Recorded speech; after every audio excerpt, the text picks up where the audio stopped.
Welcome back, friends. I'm back with The Teddy Bear Tree. We started this story yesterday. I read chapter 1.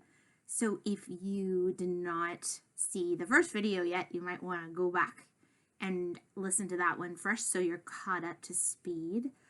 We started chapter 1 and we found out about the characters in the story, Bertine and her sister Lucy. We also left off on this page where the main character, Bertine, had planted the eyeball of this sort of dilapidated teddy bear.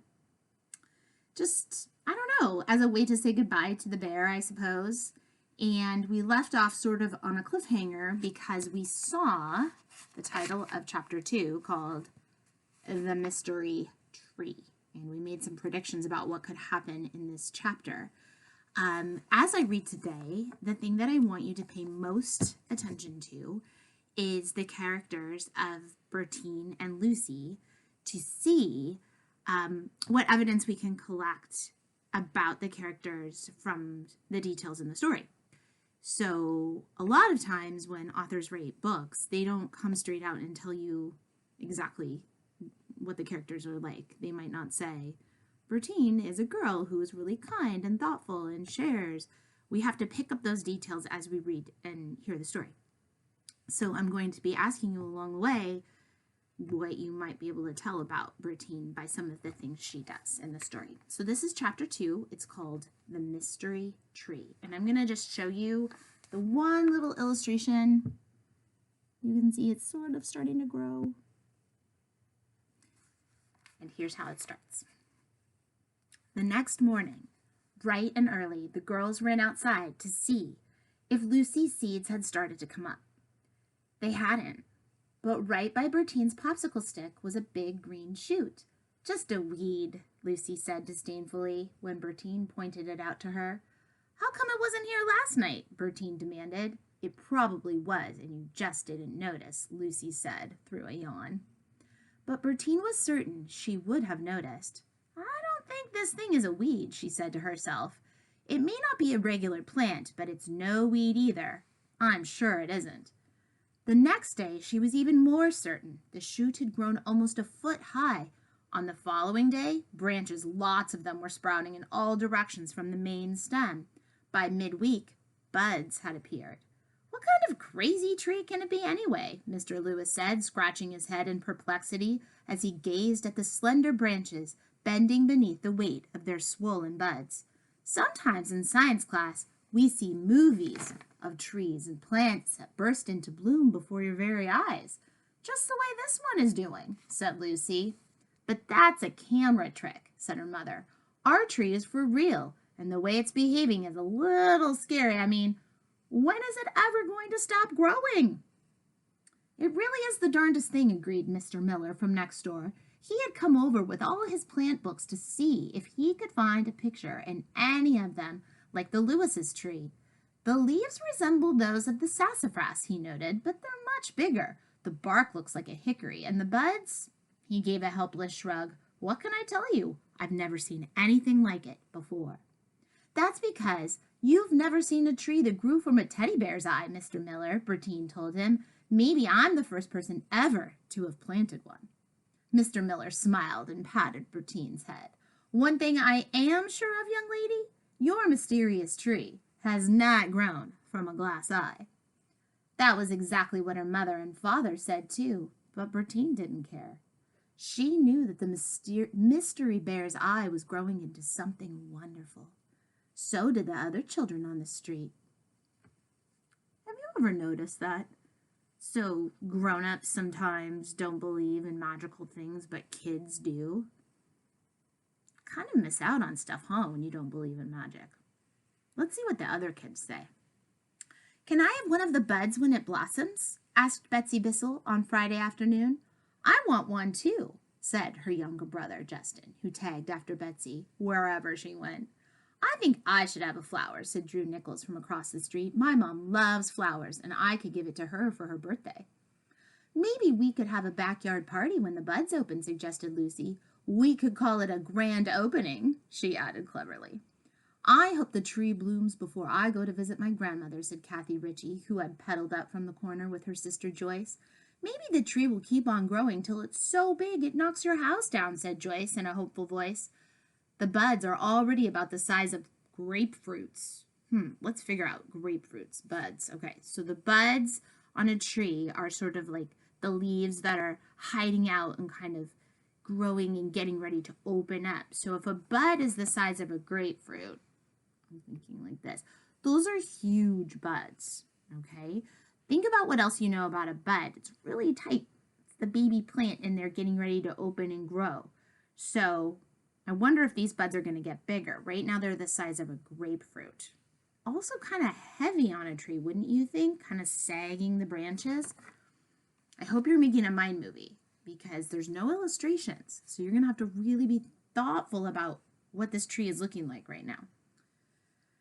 If the tree has real, honest-to-goodness flowers on it, I would like one, said Mr. Miller's daughter, Peachy. I collect all kinds of flowers and press them flat in a book. I'm not giving all my blossoms away before they even bloom, said Bertine, who had no intention of sharing what was growing on her tree with anyone, not even Betsy Bissell.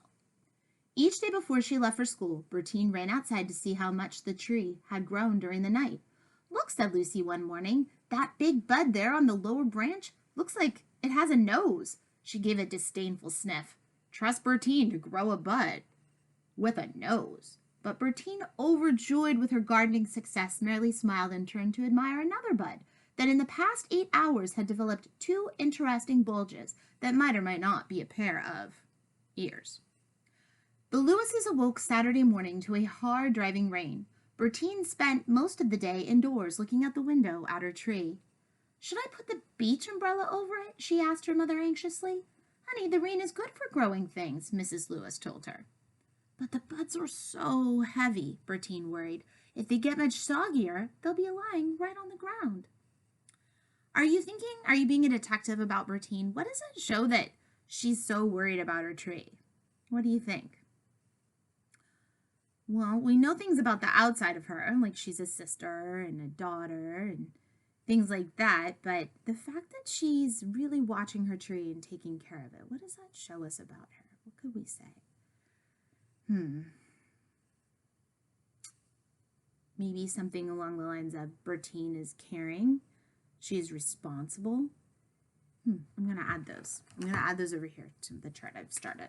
Okay, so use your evidence to find out about the characters. So I'm going to say caring, and I'm going to also say responsible.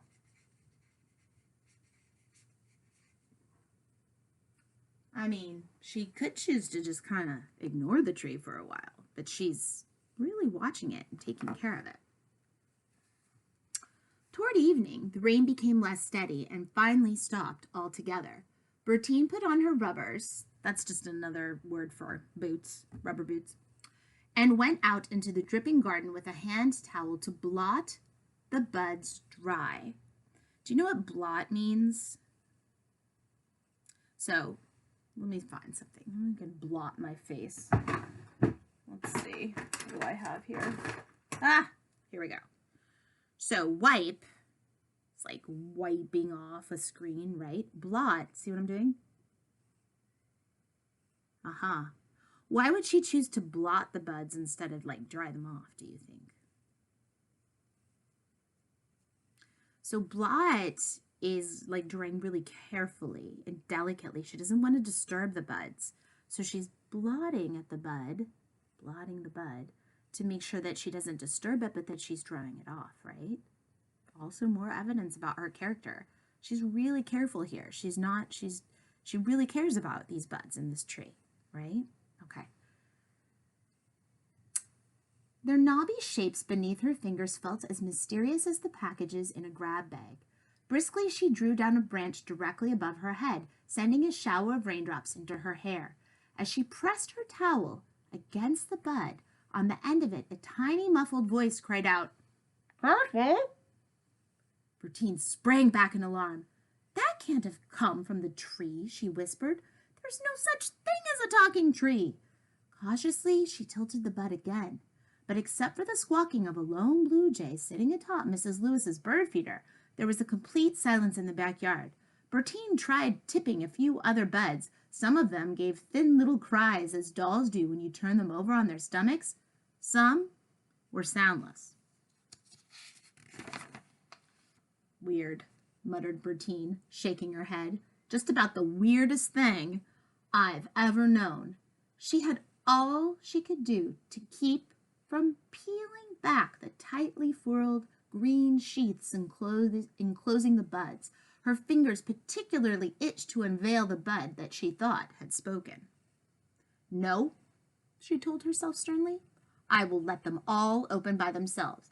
I don't want to hurt whatever is inside. She stared longingly at the wet tree, but I can hardly wait to see what's going to come popping out. That's the end of chapter 2. Chapter 3 is called The Blooming. The Blooming. What does it tell us about Bertine that she is able to keep herself from peeling open these buds? I don't know about you, but man, I'd be curious, right? Just one bud, just to see what's going on inside of it. But she has the self-control to not do it. Wow, that shows us a lot about her. She's super patient, right? She's super patient and self-controlled. So I'm gonna add that. I think she's patient.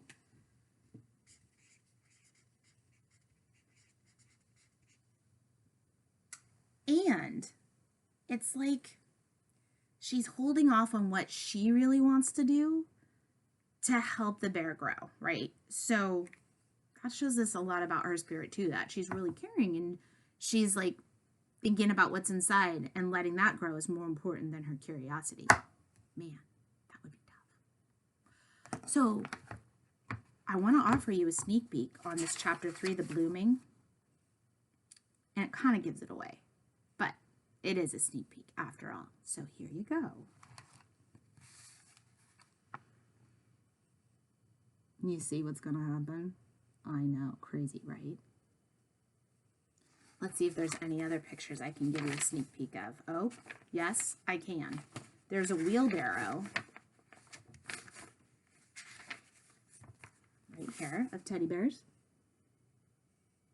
And this is a pretty long chapter, the next chapter, tomorrow's chapter. It's